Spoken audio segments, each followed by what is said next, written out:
नमस्कार मित्रांनो, आज आपण बघणार आहोत बिलॉंगिंग पार्ट 7वा। ह्या अगोदरील पार्ट जर बघितले नसतील तर आय बटनवर क्लिक करा आणि नक्की बघा। चला तर बघूया पार्ट 7वा। बाबा अजूनही अधूनमधून घरी येत असत, पण बहुतेक ते आई घरात नसताना येण्याची संधी मिळायची वाट बघत। म्हणजे आई कोणत्या गोष्टीला नकार देण्याचा प्रश्नच नसे।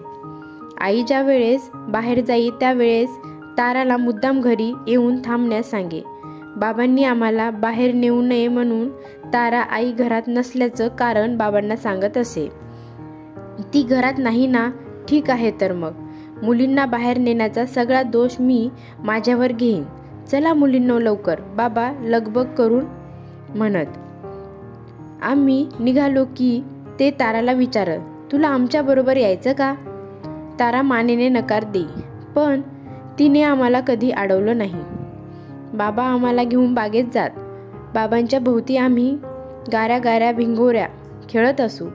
मग आम्हाला आईस्क्रीम किंवा दुसरा काही खाऊ मिळे। कधी कधी बागेत खास तयार केलेल्या लता मंडपात जाऊन बाबांचा हात धरून फिरणं आम्हाला पसंत पडे, तर कधी त्यांच्याबरोबर लहानशा आगगाडीत बसून फेरफटका असे। बाबांच्या बरोबर असताना मी वेगळीच मुलगी असे, माझ्या वयाची लहान मुलगी। घरी खेळणं तर सोडाच, पण मोठ्या आवाजात बोलायला सुद्धा मज्जा वासे, कारण तेवढ्याने आईची डोकेदुखी सुरू होई। म्हणून बागेत आनंदाने मी अगदी मजेत किंचाळत असे। मला अगदी मोकळं वाटे। घरी कुणालाच बाबांची फिकीर नसे। मला वाटे सगळ्या कुटुंबात मी एकटीच बाबांसारखी होते। माझी काळजी तरी कोण करत होतं? बाबांचा प्रेमळ शांत स्वभाव मला आवडे। घरी मला सगळ्यांचा फक्त संताप माहिती होता।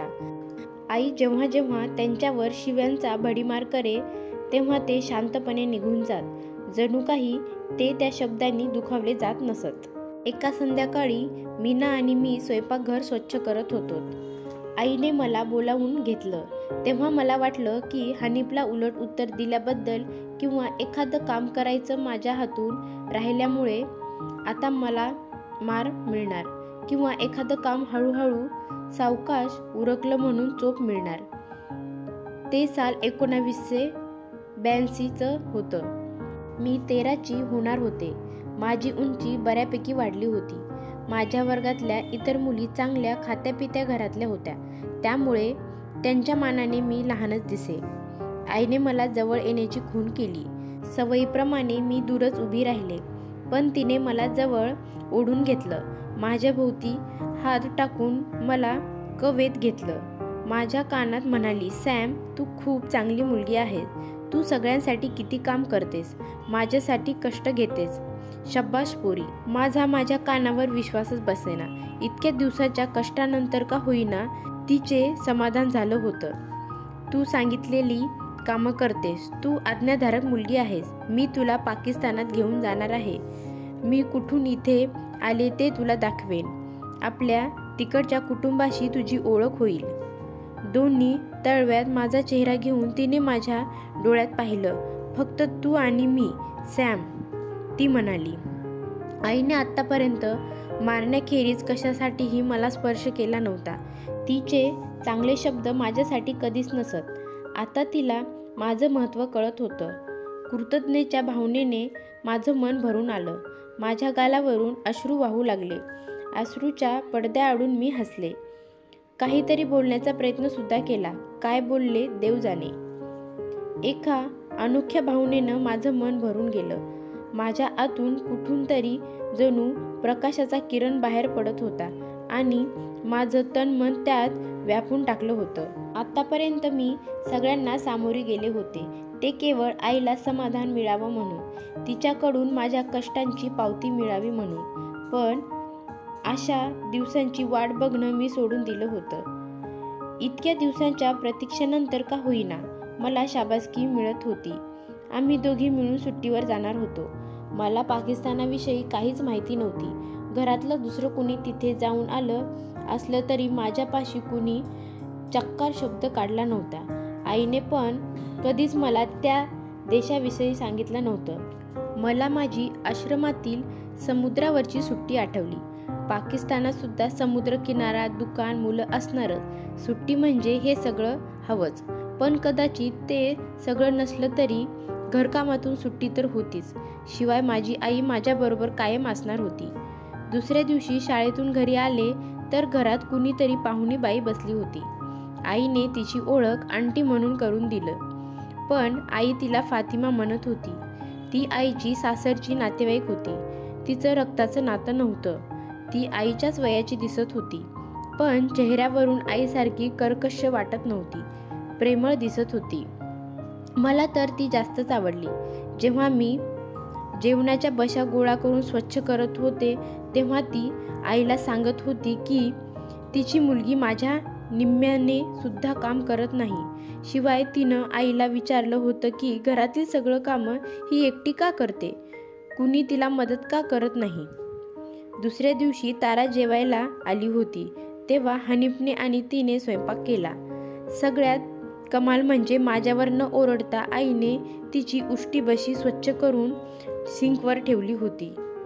आई मला सुट्टीवर नेणार होती खरी, पण ही आंटी घरात आल्यावर सगळं चित्रच बदलून गेलं होतं. एक दिवस आंटीने मीनाला आणि मला जवळच्या बागेत नेलं. बाबासुद्धा आम्हाला या बागेत नेत असत. पण या आंटीने तर तिथं आलेल्या इतर मुलांबरोबर आम्हाला खेळू दिलं. आमच्या मनाप्रमाणे आम्हाला बागेत कुठेही हिंडू दिलं. बाग तर नुसती झाडांनी आणि फुलांनी भरली होती. मोठमोठ्या हिरवळी होत्या. सगळ्यात छान म्हणजे बागेच्या मध्यभागी बोटिंगसाठी तलाव होता. कितीतरी प्रकारचे पक्षी पाण्यावरून उडत होते. देखणे राजहंस होते. आईच्या भीतीने बाबा आम्हाला इकडे कधी आणत नसत. किती स्वच्छ प्रकाश होता बागेत आणि हे राजहंस तर नुसते तरंगत होते पाण्यावर. मला इथून उठावंसं वाटेना. सारा जन्म इथेच बसावं असं वाटू लागलं. मला एकदम आश्रम आठवला. कॉनक चेस आठवलं. आश्रमाभोवती असलेली मोकळी जमीन आठवली. पेंगी आंटीने सांगितलेली एक गोष्ट आठवली. एका छोट्या कुरूप दिसणाऱ्या पक्ष्याची, जो कुणालाच आवडत नव्हता. त्याला सगळे एकटे पाडत.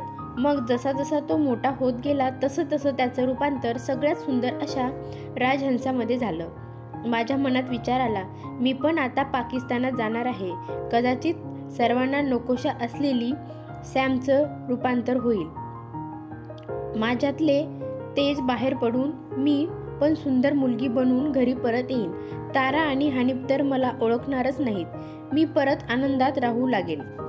सॅम सॅम आंटी म्हणते की आता परत जायला हवं. मला कुणीतरी हलवत होतं.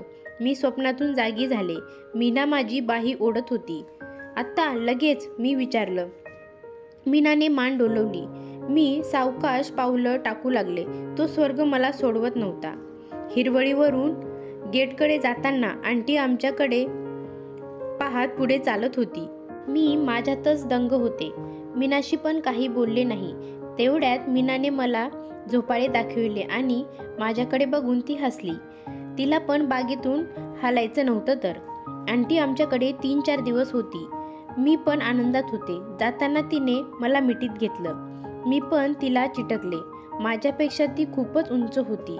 तिच्या मिठीत मला प्रेमाने गुदमरल्यासारखं झालं. तिने जावं असं मला वाटतच नव्हतं. पण मी गप्प बसले. नाहीतर मूर्खासारखं काहीतरी बोलल्यामुळे मला मार बसला असता. मला पक्क ठाऊक होतं, एकदा का आंटी गेली की मी परत एकटीच. सोबतीला फक्त खरकटी भांडी, पोतेरं आणि झाडू. शेवटी आंटीने मला तिच्या मिठीतून बाजूला केलं. ती थोडीशी हसली. तिनं माझं डोकं थोडंसं वर उचललं आणि माझ्याकडे काहीसं विचारपूर्वक बघत ती आईला म्हणाली, ही तुझ्यासारखी दिसते. हो, मला पण तसंच वाटतं, आई म्हणाली. मला आश्चर्यच वाटलं आणि आनंदही झाला. ताराला जणू पडल्यासारखं ती म्हणाली, हो, आमच्या सगळ्यात तू सुंदर आहेस. पण तिच्या बोलण्यात उपहास भरला होता. आंटी गेल्यावर मला माझ्या पावलांच्या बोटासाठी पुन्हा हॉस्पिटलमध्ये जावं लागलं. बाहेर आले तर माझं पाऊल पुन्हा साच्यात अडकलेलं. एक शनिवारी मी उठायच्या आत मीना टॉयलेटला जाऊन आली. ती धावत खोलीत येऊन म्हणाली, सॅम, आपण घर बदलतोय. हे बघ. मला काहीच कल्पना नव्हती. कुठे जाणार आहोत? मी एका पायावर उड्या मारत जिना उतरले. स्वयंपाकघरात आई आणि हनीफ पुठ्ठ्याच्या खोक्यात सामान भरत होत्या. बरं झालं तू उठलीस, आता मदत कर आम्हाला, आई म्हणाली. हनीफने लगेच एक रिकामं खोकं मला दिलं. ही भांडी ठेव यात. फळीवरून भांडी काढू लागले. मोठ्या पातेल्यात लहान पातेले घालू लागले. मी आईला काहीच न विचारण्याचं ठरवलं. पुढच्या खोलीत हनीफबरोबर तिचं काहीतरी बोलणं चाललं होतं. आपण सगळेच पाकिस्तानला चाललोय, मीनाला हळूच विचारलं. काय माहिती, मला सुद्धा कुणी काही सांगितलं नाही. तितक्यात हनीफ आली आणि आम्ही गप्प झालो. हनीफला काही विचारण्यात अर्थच नव्हता. आई तर म्हणाली होती की पुढचे 3 महिने तरी आम्ही पाकिस्तानात जाऊ शकणार नव्हतो. मग ही घाई गडबड कशासाठी चालली होती? का शेवटी सगळेच पाकिस्तानात जाणार होते? मग तोपर्यंत हे सगळं सामान असंच खोक्यात पडणार? मी स्वयंपाक तरी कसा करणार होते? अडकलेल्या पावलामुळे मला वर खाली चढ उतार जमेना. वरच्या फळीवरचे सामान काढता येईना. शेवटी एकदाचं स्वयंपाकघर मोकळं झालं. तेवढ्यात हनीफने 2-3 खोके देऊन आमच्या खोलीतील सामान आवरायला सांगितलं. खरं तर आमचं दोघींचं विशेष असं काही सामान नव्हतं. कपडे, उषा, पांघरूण बस. खोक्यात पांघरुणाच्या खाली मी पुस्तकं ठेवली. आम्ही काही ती लायब्ररीत परत केलीच नव्हती. पुस्तकं परत करायची माझी इच्छा नव्हती. मला माहिती होतं मला माझी स्वतःची अशी पुस्तकं परत कधीच मिळाली नसती. मला अजूनही हे सर्व काय चाललंय हे समजण्याची उत्सुकता होती. तर मीना म्हणाली, एवढी काय काळजी त्यात, कळेलच आपल्याला. मला स्वस्थ बसवेना. मी दाराबाहेर डोकं काढून सवेरचं दार उघडं आहे का ते बघितलं. अगदी तिथे सलीम असला तरी मी त्याला विचारणार होते. एवढ्यातच सवेरचं माझ्याकडे लक्ष गेलं. अगं, आपले पलंग पण न्यायचेत का बरोबर? त्याने विचारलं. काय माहिती, पण पलंगाबद्दल कुणी काही बोललं नाही. आपण जातोय कुठं, मी विचारलं. मला कुणी काही बोललं नाही. बरं सीत, मी खाली जातोय, माझे खोके आणशील का? मी काही बोलण्याच्या आत तो खाली पळाला. खालून आईची हाक ऐकू येऊ लागल्या. मी लंगडत जिना उतरले आणि जे काही काम सांगितलं जाईल त्यासाठी तयार झाले. काही वेळातच पुढच्या दाराशी एक व्हॅन थांबली. मान चालवत होता. ती हनीफ जाऊन पुढच्या सीटवर बसली. मान घरात गेला आणि सगळीकडे पसरलेला सामानावर नजर टाकून आला. चला सगळेजण मिळून सामान भरूया. रात्रीपर्यंत मला ग्लासगोला पोहोचलं पाहिजे. ग्लासगो? ते कुठं आलं? मी मीनाकडे नजर टाकली. तिने पण माझ्याकडे बघितलं. आम्हाला दोघींना ग्लासगो कुठे आहे हे माहिती नव्हतं. सकाळपासून आमच्या पोटात काहीच गेलं नव्हतं. मला वाटलं निघायच्या आधी जेवणासाठी थोडा वेळ मिळेल. पण मांज आम्हा दोघींना एकसारख्या ऑर्डर सोडू लागला. जेवणाशिवाय राहावं लागणार होतं. एकदाचं सर्व सामान व्हॅनमध्ये भरलं गेलं. आई येऊन हनीफजवळ बसली. हनीफचं बाळ आणि सलीम सुद्धा. शेवटचं खोकं आत गेल्यावर अकस्मात जादू व्हावी त्याप्रमाणे सवेर प्रगट झाला. मीनाने एक ब्लँकेट मागे टाकलं. सवेर, मीना आणि मला आत जाऊन बसायला सांगितलं. आम्ही आत शिरल्यावर मांजने व्हॅनचं मागचं दार बंद करून टाकलं. एकदम काळोख झाला. मला गुदमारल्यासारखं झालं. माझ्याबरोबर ते दोघं आहेत हे माहीत असताना सुद्धा मला अंधारात भुताटक्कीसारखं वाटलं. तेवढ्यात सवेर युहू असे भीतीदायक आवाज काढू लागला. सवेर, तोंड बंद कर, नाहीतर लाथ घालेन या पायातला साचा सगट, म्हणजे चांगलाच मार बसेन. मी रागावले. पण त्याच्यासाठी तुला मला अंधारात शोधावं लागेल. जसा अंधार गुडूप झाला तसाच थोडा उजेडही आत आला. मांजने मधली खिडकी उघडली होती. आम्हाला पुढे चाललेलं बोलणं ऐकू येऊ लागलं. थोडी हवा पण आत आली. मी सवेरकडे पाहिलं. तो अगदी मागे खोक्यावर रेंगाळून उभा होता. कसला गडक्या आहे ग हा. कधी कधी बरा असतो तर कधी कधी नुसते वैतागवाडीच आहे. मी मीनाकडे पाहून चिडून म्हटलं. हो, मला माहिती आहे तो कसा आहे. चल आता आपण झोपूया. दिवसभर फारच काम झालं. असं म्हणून ती डुलक्या घ्यायला लागली. मी जरा वेळ जागी राहिले. फॅन फारच उडत होती. आवाजही फार करत होती. बऱ्याच वेळाने एक जोराचा धक्का बसून मी जागी झाले. फॅन थांबली होती. इंजिनही बंद झालं. आपण पोहोचलो का? मीनाने विचारलं. सवेरने अळोखे पिळोखे दिले. तेवढ्यात मानने दार उघडलं. चला बाहेर पडा, त्याने फर्माविलं. सवेर पहिल्या प्रथम उडी मारून बाहेर गेला. मी पुढे आले आणि बघतच राहिले. आम्ही ज्या घराजवळ थांबलो होतो तिथे आम्हाला बागेत नेणारी आंटी उभी होती. ती माझ्याकडे बघून हसली. फातिमा आंटी, मी ओरडले. तिचा गोल गरगरीत आनंदी चेहरा माझ्या चांगलाच ओळखीचा होता. हॅलो सॅम, क्लासगोत तुझं स्वागत. मग मानकडे वळून म्हणाली, आजच सकाळी मला घराची किल्ली मिळाली. आणि तिने मानच्या हातात किल्ली दिली. मी माझ्याकडे येऊन व्हॅनमधून उतरण्यासाठी स्वतःचा हात पुढे करून ती माझ्या मदतीला आली. मी हसत हसत तिच्या मिठीत शिरले आणि तिला बिलगले. जमिनीवर पाय ठेवताच प्रवासातल्या धक्क्यांनी माझं पाऊल सुया भोसकल्यासारखं दुखू लागलं. पण तिकडे माझं लक्षच गेलं नाही.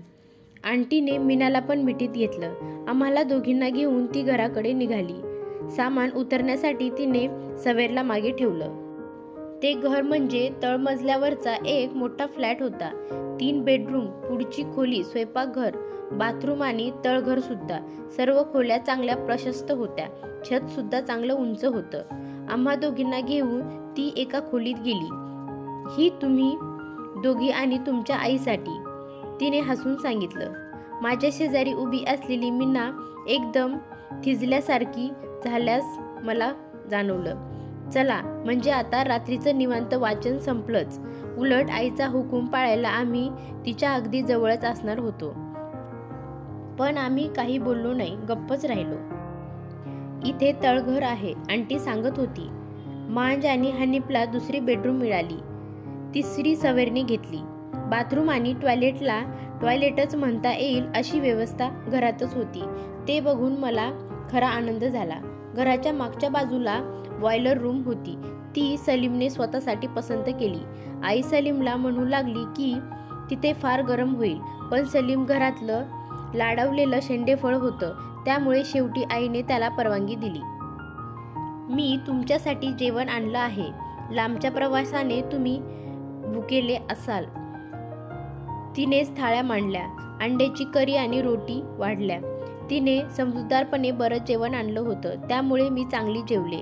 सकाळपासून माझ्या पोटात काहीच नव्हतं. आंटीचं घर आमच्या शेजारीच होतं. तिच्या थोरल्या मुलीचं लग्न झालं होतं. मोठी मुलगी जवळजवळ 20 वर्षाची होती. ती आईसारखीच प्रेमळ होती. आम्ही अधूनमधून तिच्या घरी गेलो की ती नेहमीच भूक लागली का विचारे आणि आम्हाला जेवण वाढे. आम्ही आईकडे बघितलं आणि आईने मान हलवली की त्याचा अर्थ जेवा असा असे. नवं मोठं घर मला आवडलं, पण कधी कधी मला कोडं पडे की आम्ही वॉल्सोहून पळून तर आलो नाही. तसंच असावं. सवेरने तळघर पसंत केलं. तळघर म्हणजे जणू एक गुहाच होती. तो तासनतास तिथे असे, सगळ्यांपासून दूर. मी आता वाढीला लागले होते. एक दिवस स्वयंपाकघरात काम करत असताना हनीफ माझ्याकडे जरा विचित्र नजरेने बघत आहे असं मला वाटलं. मग तिने आईला काहीतरी सांगितलं. आईने वळून माझ्याकडे बघितलं आणि ती खोलीबाहेर गेली. हे काय आता नवीन, माझ्या मनात आलं. आई हातात काहीतरी पांढरी वस्तू घेऊन आत आली. आता तुला हे घालावं लागेल, हनीफ दाखवेल तुला. ती वस्तू माझ्या हातात ठेवून आई म्हणाली. मी आश्चर्याने माझ्या हातातल्या वस्तूकडे बघू लागले. माझ्या लक्षात आलं की ती ताराची जुनी ब्रा होती. हनीफने ती कशी घालायची असते ते दाखविलं आणि मला बाथरूममध्ये पाठवलं. महिन्यातून एकदा मी जशी सैल चड्डी वापरे तशी ही ब्रा पण मला नीट बसेना. मला अशा गोष्टीची आता सवय झाली होती. तारा आणि तिचा नवरा वेटरचं काम करत, पण ते आमच्या घरात राहत नसत. सुरुवातीला काही दिवस आमच्याकडे राहिल्यावर त्यांनी आमच्यापासून मैलभर लांब एक फ्लॅट घेतला होता. काही दिवसांनी सवेर, मीना आणि मी तिच्या घरी गेलो. एक साईड टेबलवर ताराने चांदीच्या फ्रेममध्ये आईचा फोटो ठेवला होता. सवेरने तो फोटो हातात घेतला आणि म्हणाला, तुझ्यापासून दूर जावं म्हणून मी इथे आलो. पण इथेही तुझं लक्ष आहेच माझ्याकडे. आणि त्याने फोटो पालथा घातला. आम्ही सगळे खूप हसलो. बघितलं तर तारासुद्धा आमच्याबरोबर हसत होती. आम्हाला या ग्लासगोच्या घरी थोडी मोकळीक होती. इथली स्वच्छ मोकळी हवा मला आवडली. उन्हाळ्याचा दिवस खूप रेंगाळत राही, पण जेव्हा शिरीष आला तेव्हा मला आजूबाजूची मुलं शाळेच्या कपड्यात दिसू लागली. मी जरा अस्वस्थ झाले. शाळेबद्दल कुणी काहीच बोलत नव्हतं. बोलतील अशी चिन्ह दिसेना. एका रात्री मी बशात धुत होते आणि मीना पुसत होती तेव्हा मी तिला शाळेबद्दल विचारलं. तिच्या जवळही कुणी काही बोललं नव्हतं. तू जरा आईला आराम दे आणि ती जेव्हा ओरडणार नाही असं वाटेल तेव्हा विचार, ताराने सुचविलं. काम संपल्यावर मी आईच्या डोक्याला मालिश करू लागले. मालिश करत मी तिला विचारलं, यावर्षी आम्ही शाळेत नाही का जाणार? आधीच थोडा उशीर झालाय, मग अभ्यास भरून काढायला त्रास होतो का? तिने अर्धवट झोपेत विचारलं. तू आणि मी तर ऑक्टोबरमध्ये पाकिस्तानला जाणार आहोत. तुला कशाला शाळा हवी? मी मसाज आवरता घेतला. तिच्याकडे रागाने बघू लागले. एव्हाना ती झोपली होती. बरं झालं, मला शाळा आवडतच नाही. मला काहीच फरक पडला नाही, मीना समाधानाने म्हणाली. पण मला पडतो. सगळ्या विषयात माझा वरचा नंबर होता. मी संतापाने ओरडले. सारा वेळ घरात थांबून मी काय करू? मीनाने चेहरा वाकडा केला आणि ती इथून निघून गेली. माझी शाळेतील प्रगती चांगली होती. कदाचित तिची नसेल, कदाचित तिला त्याची फिकीर नसेल, पण मी कुणाकडे तक्रार करू?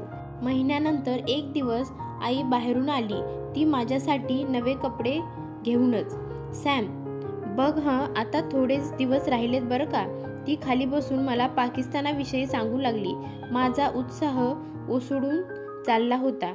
आईने सांगितलं की तिच्या माहेरची तिकडे खूप जमीन आहे. तिथली हवा छान उबदार आहे. मला तिथं स्वयंपाक, भांडी धुणं कसलंच काम करावं लागणार नाही, कारण तिथे कामाला नोकर आहे. तिची प्रत्येक गोष्ट मला गुणवून टाके.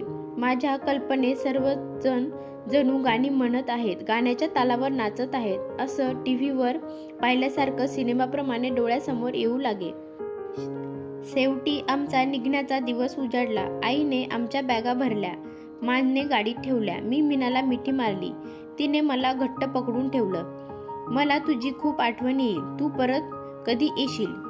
मला माहिती नाही ग, मी मीनाला म्हटलं. तेव्हाच मला जाणवलं की हे मी आईला विचारलंच नव्हतं आणि आता वेळ नव्हता. चल लवकर, मला कामावर जायचं आहे. मांजने घाई केली. मी मीनाच्या दोन्ही गालाचे मुके घेतले. तिचा निरोप घेऊन गाडीत बसले आणि आम्ही मार्गाला लागलो. बस स्टेशनवर जाताना गाडीत शांतता होती. कुणीच बोलत नव्हतं. स्टॉप येताच मानने बॅग खाली काढल्या. आईच्या गालाला ओठ लावले आणि माझ्याशी एकही शब्द न बोलता तो निघून गेला. आमच्या बॅगा बसमध्ये ठेवल्या गेल्या. आम्ही बसमध्ये बसलो आणि बस चालू लागली. तो प्रवास सुद्धा लांबचा होता. करायला काही उद्योग नव्हता. त्यामुळे एअरपोर्ट येईपर्यंत मी झोपलेच होते. आई परत एकदा ऑर्डर देऊ लागली.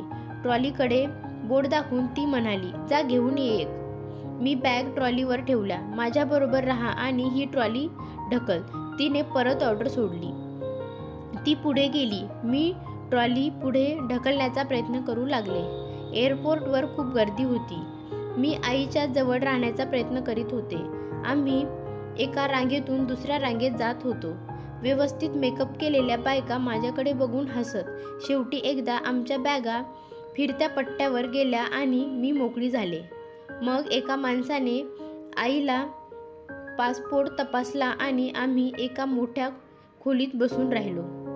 आई काही शब्द बोलत नव्हती. मी पण तिला काही विचारलं नाही. सगळीकडे नुसता झगमगाट होता. खूप साऱ्या वस्तूंनी भरलेली दुकानं होती. त्याऐवजी एक जरी पुस्तक मला वाचायला मिळालं असतं तर.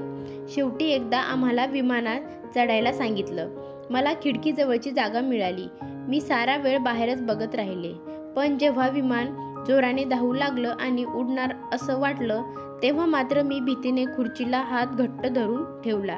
एकदा धीर येण्यासाठी म्हणून हळूच आईकडे बघितलं, पण तिने आपले डोळे घट्ट मिटले होते. विमानाच्या इंजिनाचा जोराचा आवाज झाला. विमानाने इतका वेग घेतला की मी खुर्चीत मागे ढकलले गेले. विमान जमिनीवरून उचललं गेलं आणि मला एकदम जड वाटू लागलं. कानात आवाज येऊ लागले. मी जोराजोराने आवड्डा गिळू लागले. मला मीनाने असं सांगितलं होतं. जरा वेळाने विमान सरळ झालं आणि मग सर्व ठीक वाटू लागलं. खालची गावं, शहर सगळं लहान लहान होत होतं. धावणाऱ्या मोटारी म्हणजे तर एखादी रेखच दिसू लागली. मग विमान ढगाच्या वरून उडून लागलं. तेव्हा मात्र फारच धक्के बसले. जरा वेळाने एकदम तेजस्वी सूर्यकिरण दिसू लागले. कुठून तर मट्ट असा आवाज आला. काही लोक इकडून तिकडे जाऊ लागले. मी माझ्या सीटजवळ मासिक घेऊन वाचू लागले. पण बहुतेक वेळ आईने सांगितल्याप्रमाणे झोपूनच राहिले. मी जागी झाले ती आईच्या हलवण्याने. आपण पाकिस्तानात पोहोचलो, ती सांगत होती. मित्रांनो, स्टोरी आवडली असेल तर चॅनलला सबस्क्राईब करा, लाईक करा, शेअर करा व बेल आयकॉन प्रेस करायला विसरू नका. धन्यवाद.